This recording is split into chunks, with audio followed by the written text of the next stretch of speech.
Hello, hello, hello. Angel here. Welcome back to my channel. How you doing? I'm not doing so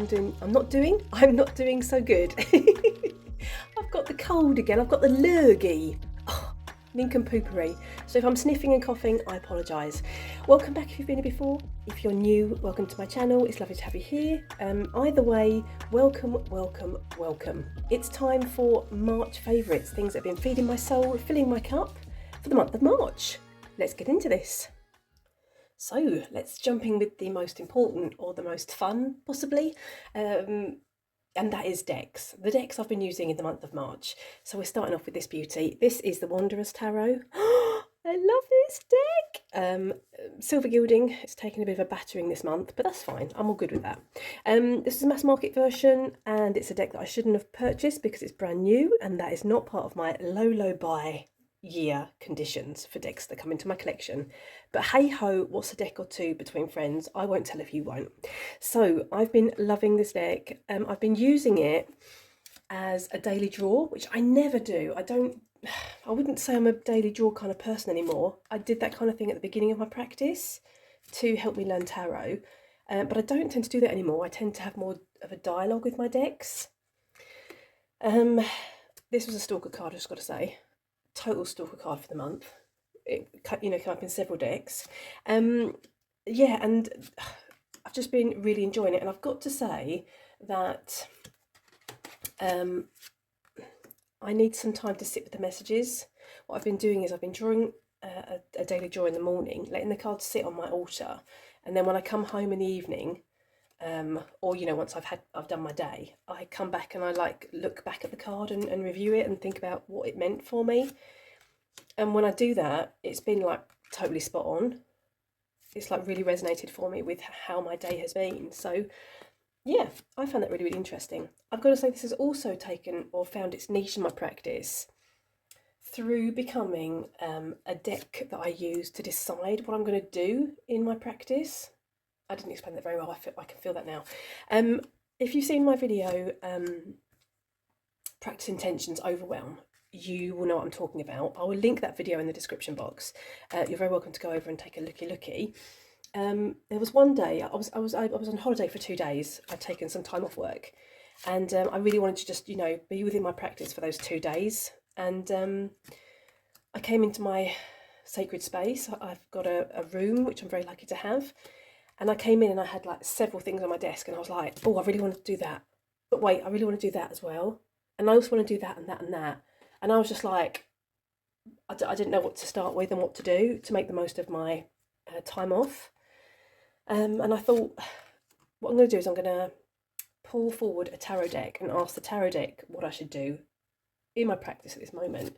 And I actually used the Vox Arcana tarot for that. But after that, I then created a video around that. Overwhelm, where I showed using the Vox Arcana, but after that I used this deck. So any day that I came into my sacred space, my witchy room, I pulled this to kind of find out what I should be doing in my practice that day.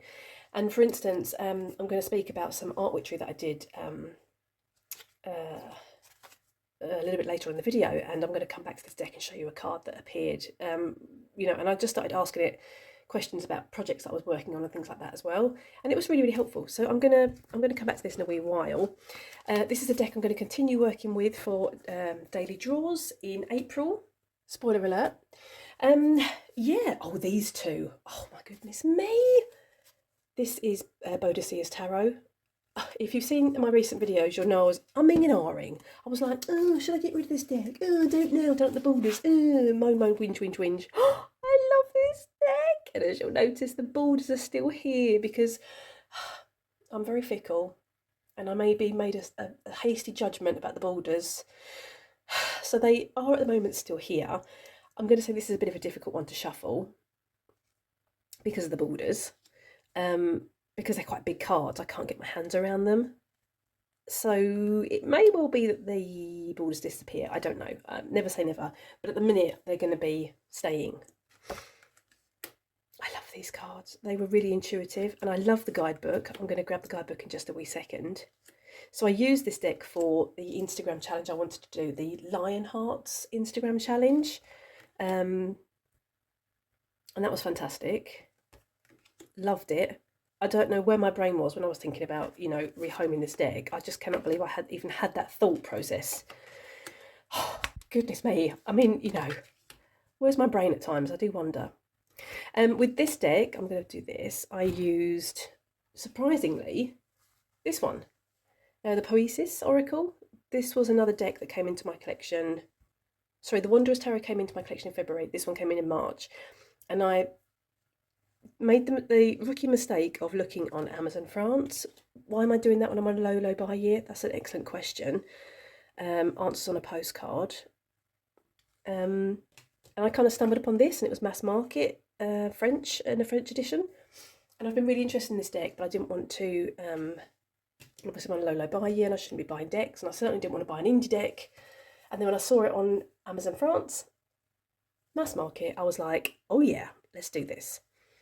So I paired these two together, which is maybe a bit of an unusual pairing, but they worked so well. So well. Now, I haven't worked with this deck with any other combination, so it might well be that these are just really versatile. This is a really versatile oracle. I can't really mention about that, but you can see these like synchronicities. I mean, even here with this movement going on. Oh, it's just, honestly, it was so good. The guidebook's obviously in French, but it was just amazing. It blew my mind. Let's take two more, and then we're going to move on to I think it was supposed to be the last set of cards that I used. Last one. So yeah, fantastic.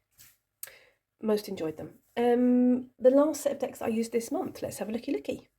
So for Dawn Michelle's practice this month, sorry, I used the Vox Arcana deck. I still haven't edged mine.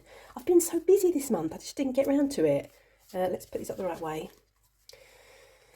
Yeah, this is by 80 different artists, I think, or possibly 78. There's 80 cards in the deck, anywho. This is the Sacred Hags Oracle, which I used as my wild card deck.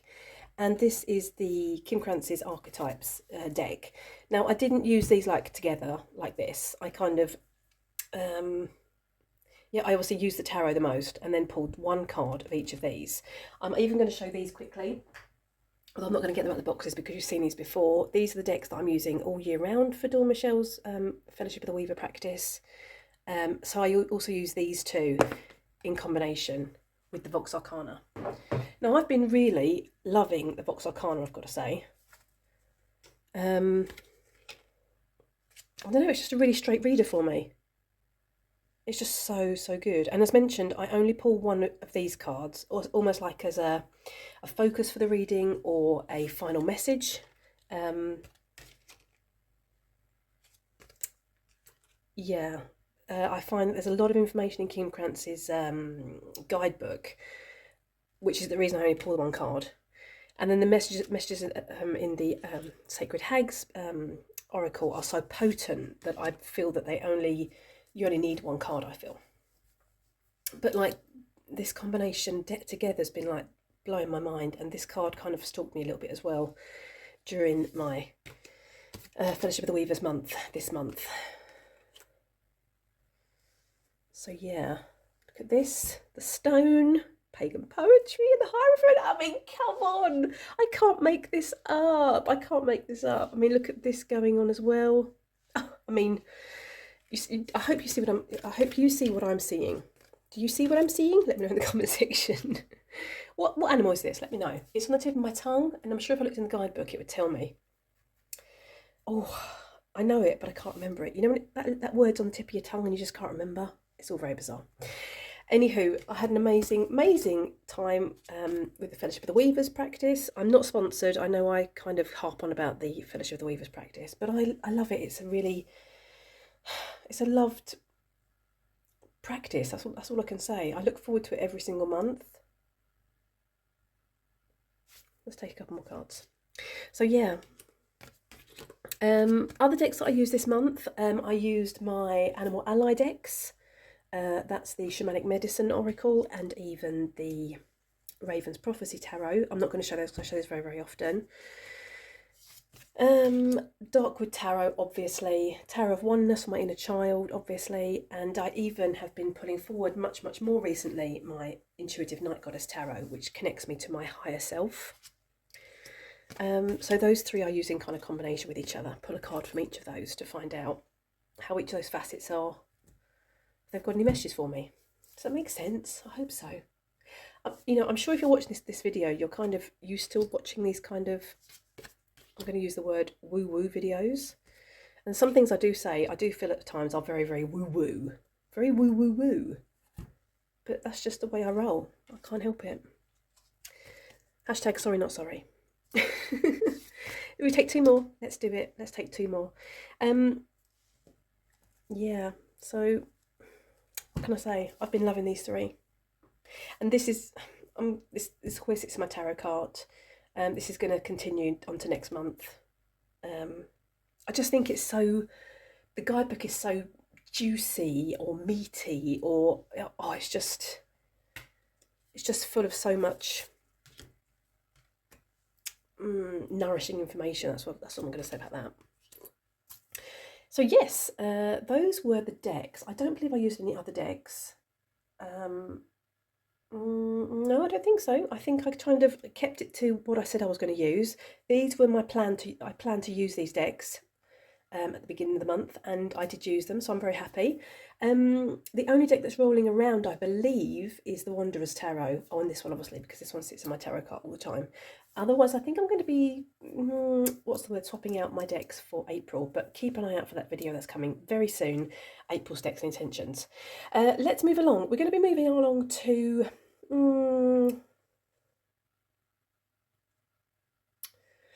yeah, let's move along to practices that I was working with in the month of March. Let's do that. Okay, so back in my March Decks and Intentions video, I mentioned that I wanted to make an altar tile for my Facets of Self. I wanted to create a Facets of Self box that I'd been already started, which you'll see in that video, and I completed them. There are a couple of videos up now on my channel if you'd like to see the process of that, a bit of a, you know, craft with me, you know, keep me company while I craft kind of videos. If you wanted to take a look at that, I will link them in the description box. Yeah, the first thing I created, well actually I didn't, it wasn't the first thing, I was kind of creating these at the same time, was my altar tile. This is, you know, completely, what's the word, in connection with my Facets of Self work that I'm doing, which is ongoing. Which, you know, I tend to think, oh, I'm kind of finished with my Facets of Self work, and then suddenly the next time I pull out my cards, something else comes up about my Facets of Self. So I feel I'm going to be here quite a while with this. Anywho, I'm going to, you know, point you to the video to watch to see how I did this. But just to say that I just made it out of things that I had at home. I didn't even have to go and buy anything. I had all the paints and the glue and the nail varnish and the tissue paper and the cardboard and everything I used. I just, you know, used things that I had, basically. And I really like it. I like the whole, I don't know if you can see here, you can see it's got this 3D effect. I sculpted this out of cotton wool and glue and tissue paper. And I'm really happy with it. So it sits on my altar space.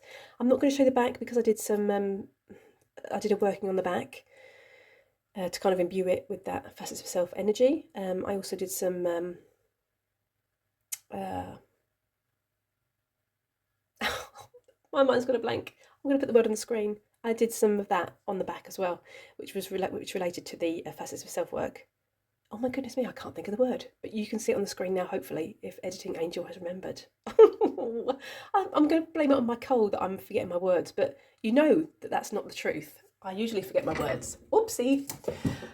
So yeah, that was the first Facets of Self related item. Let me grab the box I completed. So here we have the Facets of Self box. This was to look like, this was supposed to look like a cave, you know, that I've been like digging for the Facets of Self. Hence the reason that this is quite, it looks a bit like stone, the way I painted this. I did the same again as I did with the tile. I sculpted this out of cotton wool and tissue paper, and then I painted it with acrylic paints, and I even added some nail varnish, which was glittery, because why not? Use what you've got. And then I even used some Mod Podge, which had glitter in it already, which I love. I love that glitter Mod Podge. I think it's the best thing since sliced bread.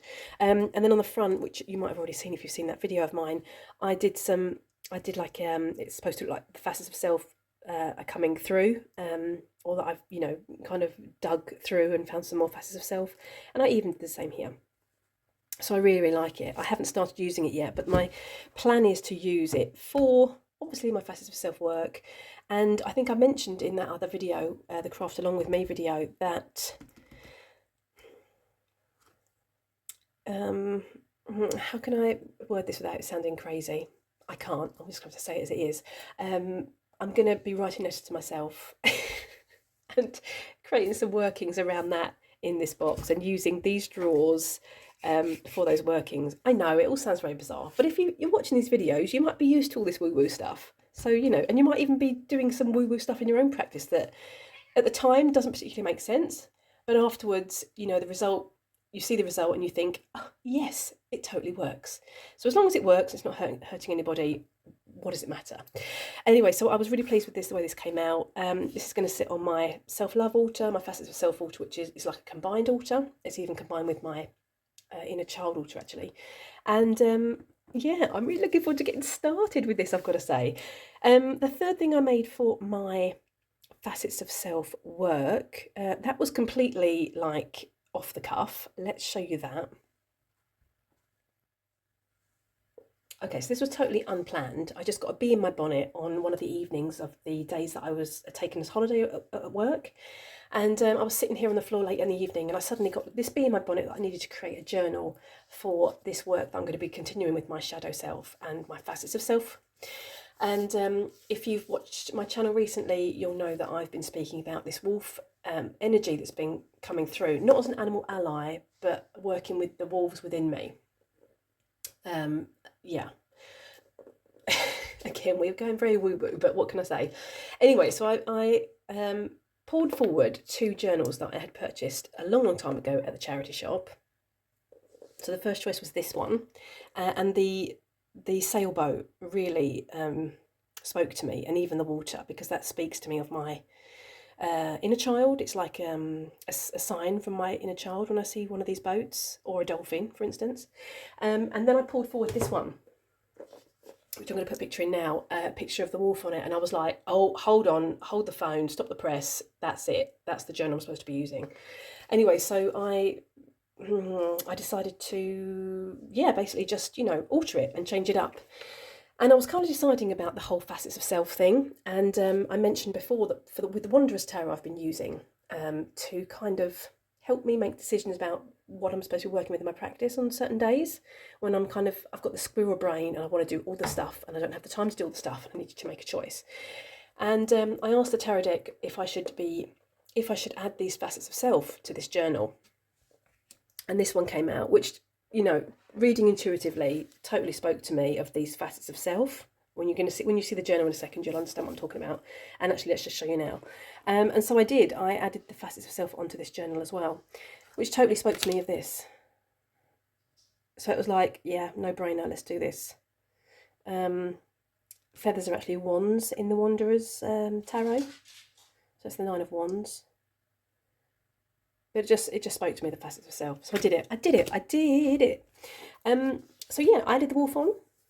Added the facets of self again with the cotton wool. Goodness me, how much cotton wool I've been buying this month. With the glue and even the tissue paper and sculpting it into these facets of self. I added on some knot magic. I've got this little, I'm going to say vial here, which has got something in it which I'm not going to talk about, but it's important to me. I've got a sigil on here, which I'm not going to show you either. And then I even covered the back in some material that I had in my crafting stash. This was an old napkin, this is an old ribbon obviously, this was an old duvet cover that had got some holes in it, which I've previously used to cover some cushions and things like that. This is some more knot magic going on here. This was an old curtain which I cut up. This piece of lace was actually from work. believe it or not. I work at a pool, I know, bear with me, and we were waxing when the pool was empty and cleaned. We were waxing the bottom of the pool, and my workplace had bought old like cotton material to use for waxing. And on one of the pieces of cotton was this lovely piece of lace, and I was like, well, I'm not going to be using that to wax with. I shall use that instead for a junk journal. So I ripped it off and took it home with me. Anyway, so yeah, so that was that. Can I show you anything inside? I possibly cannot. Oh, yeah, I can. I can show you maybe this page. I can definitely show this page, actually. In conjunction with this, I'm going to show you a book which was fantastic and totally, on the nose to read this month. Okay, so that was this book, Bohemian Magic, Witchcraft and Secret Spells. I started to read this, and as you'll see, I've gotten quite a way through, and I've marked the pages because it was, so fantastic. And at one point in this book, it speaks about like rewriting your own story, and like your story about when you meet someone, you say, oh, hello, my name's Angel, and obviously you wouldn't say this if you met somebody, but instead of just saying, oh yeah, I'm 44 and I come from England, that's dead boring. Oh, sorry, not the camera. It kind of gave you a great way to zhuzh up your story. Does that make sense? So I'm not going to read you the whole story, but I'm going to just tell you that rewriting that story was really fantastic. And by rewriting the story of me to make it a bit more, exciting and magical, it just kind of got the juices flowing, and it kind of got rid of the old narrative that I've been telling myself. Does that make sense? I hope so. Anyway, so I was writing this this new story about myself, and I realised that I'm the last born daughter to 4 generations of last born women, which I thought was like, oh, I was like, my God, that sounds so magical. I love that. I'm gonna totally, when I go to an interview or something, I'm gonna say, yes, hello, my name's Angel, and I'm the last born daughter to 4 generations of last born women. I mean, give me the job, I'm kidding, obviously, but that's just so magical. Instead of just saying hello, yeah, I've got older sisters, that's dead boring. It's much more magical to say that I was the last born daughter, anyway, of 4 generations. Anywho, so I had kind of like, I'd been writing this, roughly, because I wanted to obviously put it in this journal, and I had been writing it on scrap paper, and I had gotten it worded exactly how I wanted it, and I was just about to transfer it into this journal, and I don't know what I did, I don't know how I did it, but this whole piece of paper went up in flames, and I'm so lucky that I didn't panic.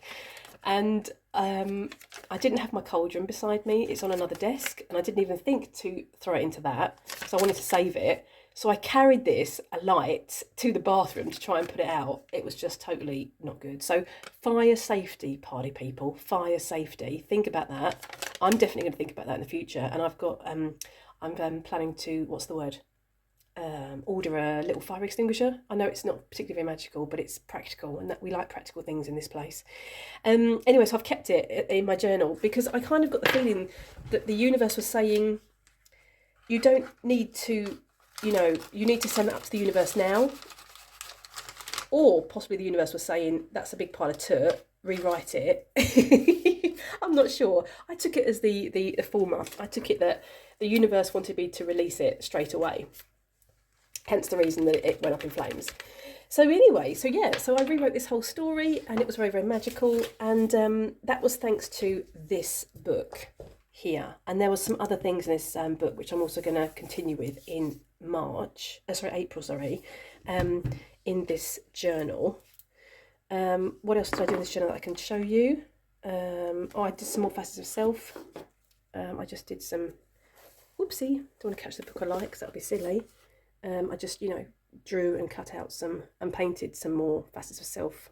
Facets, does that make sense? That was too many facets and too many selves, but I hope you catch what I'm talking about. And basically this book is all about fairy stories. And looky there, the wolf. So yeah, my plan is to gesso, which I've started doing here over the pages, and then in April when I start with my fairy tale theme, around the facets of self and shadow self and rewriting my story, or the continuation of rewriting my story, I'm going to use this journal. Does that make sense? I hope so. This was really enjoyable. I loved making it, and it was so much fun. So much fun. So these two books, definite major focus for April. Spoiler alert. Other books that I've been reading this month. This book, Conjuring Dirt. This was so good. So good. I spoke about this. It was a book I wanted to read in March, and I spoke about it in March's Intentions and Decks. I linked the author in that video, mainly because Ivy the Occultist had done an interview with the author, and I don't know if you can see here how many tabs are in this book. It was amazing. It was so good. Now, I don't live in the same country that I was born in, and this book spoke a lot about using dirt that maybe people had walked on.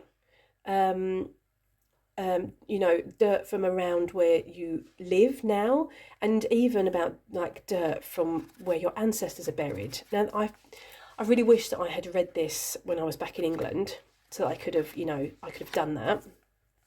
Obviously, they speak about doing it in a very, very respectful way, not just, rocking up and, digging in without, asking, or, leaving an offering or anything like that. It's all very respectful. And the ways that the dirt can be used that are explained in this book were like, wow, I really want to start including that into my practice. So hence the reason it's all tabbed. I found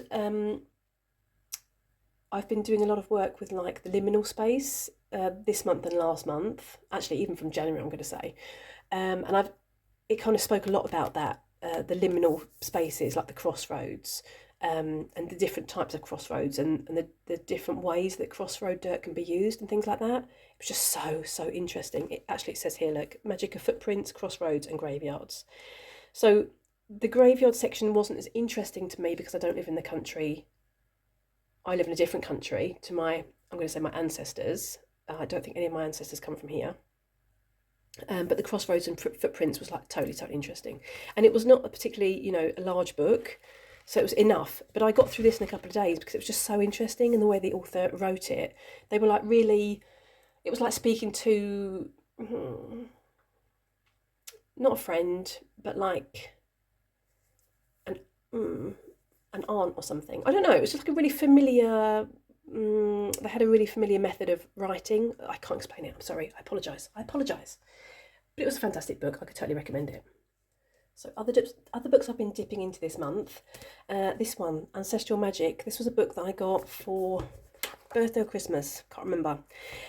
I do already have an ancestral practice. And this book I'd gotten it for birthday, Christmas, can't remember. And it had been sitting on my shelf right beside my desk, and I wanted to look into it. And then this month, I kind of got that intuitive download I needed to look in this book. There was something I needed to look in this book for, and because I didn't know what it was, I got my dice down. I'm going to show you the dice just in now, actually. Holy moly, words, people, words, they do escape me very often. Okay, so these are my dice. These are the dice that I'm using for, again, the Fellowship of the Weavers practice. I promise you I'm not sponsored. I just unfortunately mention it quite often because it's something that I enjoy doing. Anyway, so these are the dice that I'm using. Can you see these? They've got like flowers in them. They're gorgeous. Anyway, so I used a couple of these together. I can't remember which ones it was. I think it was these two. Can't remember. Anyway, and I, cast the dice, and whatever. I think the page was 61. I think the numbers that it added up to was 61. And I turned to page 61. I'm sure. No, I'm going to be proved a liar here now. I'm sure it was 61. Bear with me, party people. Let's have a look here. It was 61. Yes, it was. Yes, here we go, 61. And this page was called Memory Tales, which totally started to tap into this whole fairy tale rewriting of my story theme that I had been preparing for with my new journal. And I was like, yes! And I'm going to just tell you a quick story here with this. This is all about rewriting good or bad memories and kind of looking at them from a different standpoint. like if it's a bad memory, to kind of look at them from to not be in that moment, but to kind of look at it from the outside looking in, so you can see it from a different perspective. I hope that makes sense. And just digressing slightly, I was watching Candy's channel recently. I was watching her Tiny Dolls channel, and Candy had made this fantastic discovery, or she had rediscovered some dolls that were in her attic, and she had like a big suitcase of dolls. And one of the dolls that came up was a doll that I used to have as like a 4-year-old, 5-year-old, and it was a doll in a white dress. And if I find a picture, I can pop it in here for you. And that like was like a blast from the past. I was like, oh my goodness, I had that doll. And I remember vividly that doll was called Crystal. I felt I named that doll Crystal. And my family they loved Dynasty when I was like 4, 5 years old. Even Dallas, even when JR was shot. I remember as a child us all gathered around the television waiting to find out who had shot JR. And then I feel it was all a dream at the end. Oh, sorry, spoiler alert. Sorry if you haven't seen Dallas. Sorry, I'm teasing you. Obviously the old version of Dallas, not the new remake. Anyway, so back to Dynasty. So I loved Dynasty also as a child, and I didn't realise how much of an influence that had on me, because I had named the white doll Crystal, and I even had a doll that was pink, I feel. A Barbie doll that was pink, and I named Fallon. And I would have sworn I would have sworn that night is day that Barbie had a collaboration with Dynasty. If you'd asked me that now, or like for 2 weeks ago, I would have said yes. Dynasty back in the 80s had a collaboration with Barbie, and they created 2 Barbie dolls that were Crystal and Fallon from Dynasty. And once I'd seen that doll on Candy's channel, sorry, this is a long story, but I'm going to get to the meat and potatoes, I promise you. Once I'd seen the doll on Candy's channel, I googled it, and I came upon that doll and saw it was named Crystal, and it had nothing to do with Dynasty. And I was like, wait a second, let me find Fallon. And there is no Fallon, because there was no collaboration between Dynasty and Barbie. And that was a kind of a wake-up call for me, because it was clearly something that I had got into my mind as a 4 or 5-year-old, that this was true. And not that I have, as a 44-year-old person, gone around thinking, oh yes, Barbie had a collaboration with Dynasty. But when I was taken back to that moment by watching Candy's channel and this doll appearing, that came back to me to think, oh yeah, that was the Dynasty doll. And the point of the story is that it suddenly made me realise that things that I could have sworn were true were not based around facts. They were just based around something that I have gotten into my mind and believed to be true, which has kind of made me question a lot about the other things that I've maybe got into my mind about things that have happened as a child, and maybe some things that have influenced my behaviour and choices and the way I maybe experience relationships and all things like that. And not to do with Barbie. We're on to different things within the childhood, but it just kind of opened the door to the fact that I maybe need to see things from a different perspective, and following on from my intentions for 2024 and letting go of old behaviours and old beliefs, I think this is like a continuation of that, or maybe the start of that. And so this whole rewriting the story, starting with the fairy tales and the memory tales, it all felt like there's this path and there's these breadcrumbs again, and I'm going to be following the breadcrumbs. Oh, goodness me, that was a really long story. Are you still awake? Are you still with me? I do hope so. So this is also, spoiler alert, something that I'm continuing with in April. Let's move on.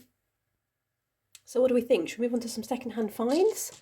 I think we should. Okay, so yeah, I kind of went through a bit of a jewellery secondhand finding phase this month. I'm going to start with this one. I'm actually wearing this one. Let's see if I can show you this one. This is a little moon with a little tiny star, which I thought was beautiful. This was a secondhand find on eBay. This one was silver, real silver, sterling silver, which I love. Silver is my favourite, so I decided to purchase that one. I've been wearing that religiously since. This one, which I totally love.